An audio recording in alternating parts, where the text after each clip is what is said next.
Và công nghệ thì đóng góp gì cho sự phát triển của xã hội? Công nghệ đó chính là công cụ mạnh nhất để xây dựng một xã hội thông minh 5.0. Và để hiểu rõ hơn điều này, chúng ta hãy cùng theo dõi một đoạn clip ngắn sau đây. Trân trọng kính mời.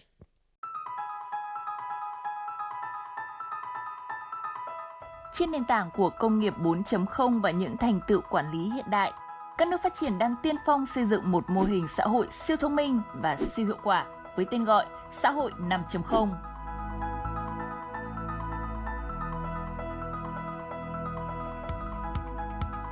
Mục tiêu của mô hình xã hội này là vì con người và hướng vào con người, khai thác tốt nhất khía cạnh nhân văn của các thành tựu công nghệ mới.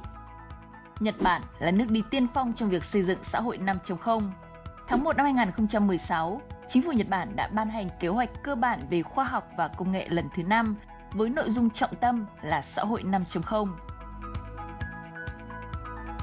Các quốc gia khác cũng xây dựng nhiều chiến lược và chính sách khác nhau để vươn tới những mô hình tương tự thông qua việc huy động toàn bộ sức mạnh của khoa học công nghệ và đổi mới sáng tạo.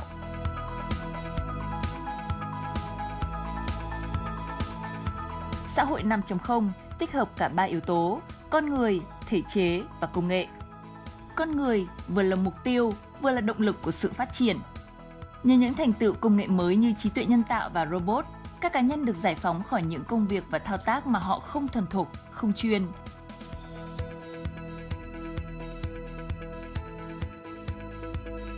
Xã hội 5.0 hướng tới một hệ thống kinh tế xã hội toàn diện, bền vững, được hỗ trợ bởi các công nghệ kỹ thuật số như phân tích dữ liệu khổng lồ Big Data, trí tuệ nhân tạo AI, Internet vạn vật IoT và robot.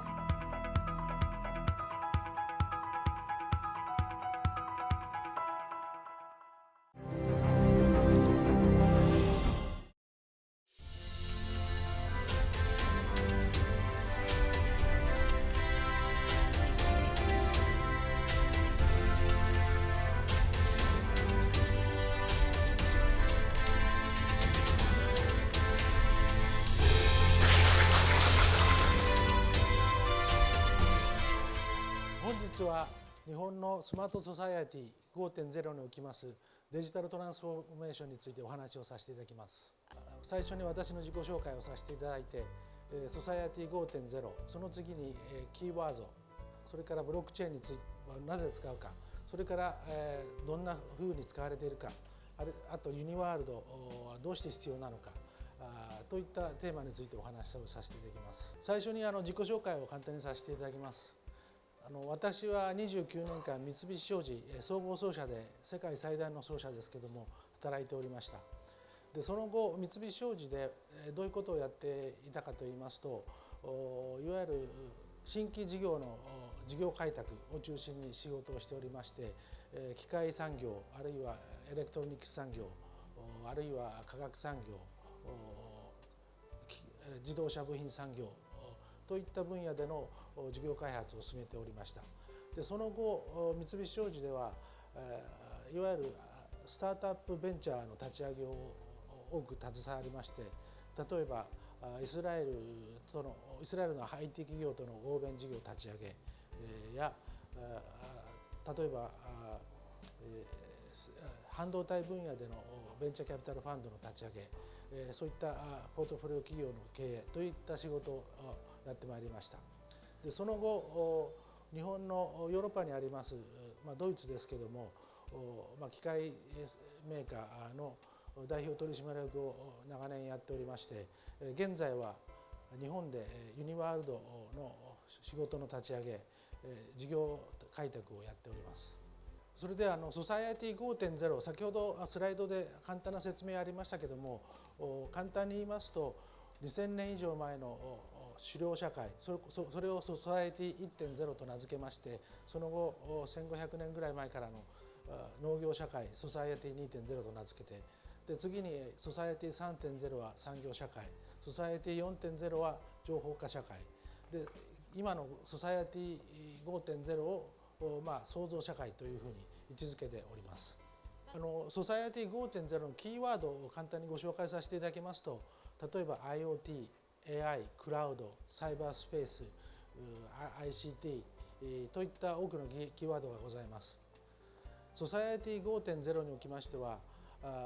非常に似たコンセプトがドイツにございます。それはインダストリー 4.0 と申しますけれども、ドイツのインダストリー 4.0 というのは経済の最大化というのを目標にしております。ただし日本のソサエティ 5.0 というのは人間社会の幸福というのを最大の目的にしております。それではスマートソサエティ 5.0 になぜブロックチェーンが必要とされているのでしょうか。現在一番の問題っていうのはいわゆる全てのほとんど一つの会社が全てのデータを独占してしまうといった問題がありまして、いわゆるデータの流動性が非常に少ないという問題があります。これを彼らは独占している人たちはビッグデータと呼んでるんですけども、Facebook、Amazon、Google とあるいは日本ではソフトバンクやローソンや楽天などがそういうところが当てはまります。で、ソサエティ 5.0 を達成するためにどういう問題があるかといいますと、いわゆる情報の流動性が非常に侵害されていると、それと個人のデータが勝手に利用されてしまうと、であとはいわゆる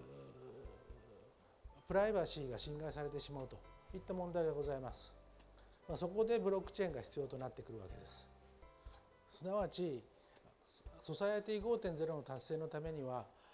データが誰でも利用できるという社会インフラの構築が必要です。現在どういった問題があるかといいますと、いわゆるデータセキュリティの問題、あるいは個人のオーナーシップの問題、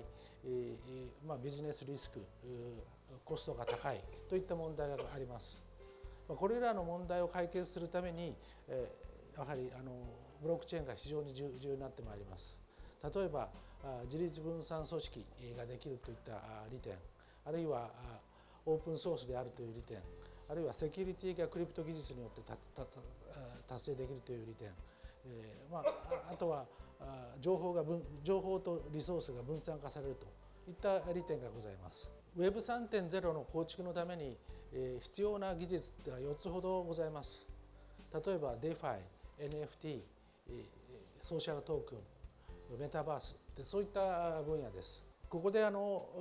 重要なことはここでユニワールドが出てくるわけですけども、ユニワールドはあまり世界的にはまだ知られておりませんけども、先進的なブロックチェーンのプラットフォームを持っております。でまた日本も非常にこの Web3.0 ブロックチェーン技術に非常に注目しておりまして、ほとんどがアメリカあるいは他の国からの技術です。例えばアメリカの技術っていうのはイーセリアムだとかアルゴランド、アバランシェ、BSC、ソラナ、EOS、XDC、ジンフィン、ポルカドット、カルダノ、テラ、ポリゴンと、そういった世界の会社なんですけど、日本の会社はほんの少しかありません。でここでやはりユニワールドっていうのが非常に注目を浴びるかと思います。Vâng, xin được trân trọng cảm ơn những chia sẻ đến từ Mr. Sato. Kính thưa quý vị, và quý vị nghĩ sao khi sẽ có một siêu ứng dụng mà ở đó đáp ứng được mọi những thao tác và trải nghiệm cho quý vị một cách dễ dàng, nhưng đặc biệt sẽ có một yếu tố đó là siêu bảo mật. Và ngay bây giờ, để quý vị có thể hiểu hơn cũng như để chúng tôi có thể giới thiệu đến quý vị về một siêu ứng dụng, siêu bảo mật, hãy cùng với chúng tôi đến với đoạn clip giới thiệu về Junimi. Xin mời.